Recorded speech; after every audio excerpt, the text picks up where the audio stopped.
Hello everyone, here I am explaining 7th question of exercise 8.3 comparing quantities. And the question is Maria invested rupees 8,000 in a business. Maria business में 8,000 रुपये लगाती है. She would be paid interest at 5% per annum compounded annually. उसे 5% per annum के हिसाब से interest मिलेगा annually compound होकर. Find the amount credited against her name at the end of the second year. 2 साल होने के बाद उसके नाम पर कितनी अमाउंट क्रेडिट होगी, यानी उसकी अमाउंट कितनी हो जाएगी. Second, the interest for the third year. और थर्ड सिर्फ तीसरे साल का इंटरेस्ट फाइंड आउट करने का है. थर्ड ईयर का सिर्फ इंटरेस्ट और 2 साल होने के बाद उसकी अमाउंट कितनी हो जाएगी विथ इंटरेस्ट. मैं यहां पर सॉल्व कर चुकी हूं, उसे एक्सप्लेन करूंगी. First, the amount credited against her name at the end of second year. 2 साल होते हुए वो अमाउंट कितनी हो जाएगी इंटरेस्ट के साथ. तो प्रिंसिपल यहां पर है rupees 8,000. Rate of interest 5% per annum compounded annually. Annually interest compound होगा. टाइम पीरियड 2 ईयर्स, जो फॉर्मूले में एन आएगा 2 क्योंकि टाइम पीरियड 2 है. Amount A is equal to principal into 1 plus r upon 100 whole raised to the power n. Principal is rupees 8,000 into 1 plus 5 upon 100 और यहाँ पर n है 2 क्योंकि सेकेंड ईयर के बाद फाइंड आउट करना है.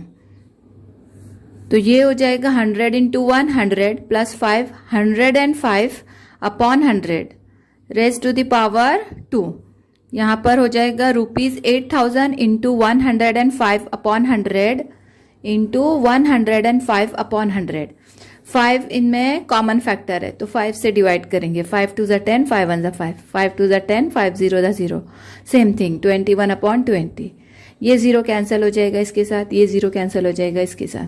तो यहाँ पर 80 है. 2 1 2, 2 40 80, 2 4 8, 2 0 0. अब 2 से 2 1 2, 2 2 4 एंड 2 0 0. तो ये हो गया 20 इंटू 21 इंटू 21. 21 into 21 is 441.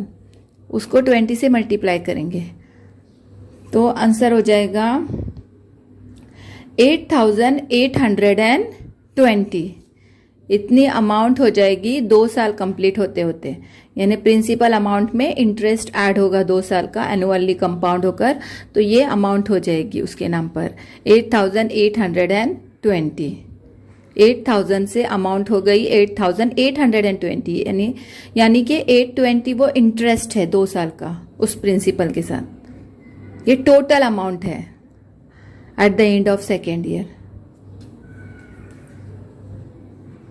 अब सेकेंड थिंग क्या फाइंड आउट करनी है, the interest for the third year.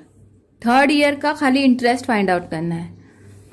तो ये सिंपल इंटरेस्ट से फाइंड आउट करेंगे, सिर्फ इंटरेस्ट फाइंड आउट करना है.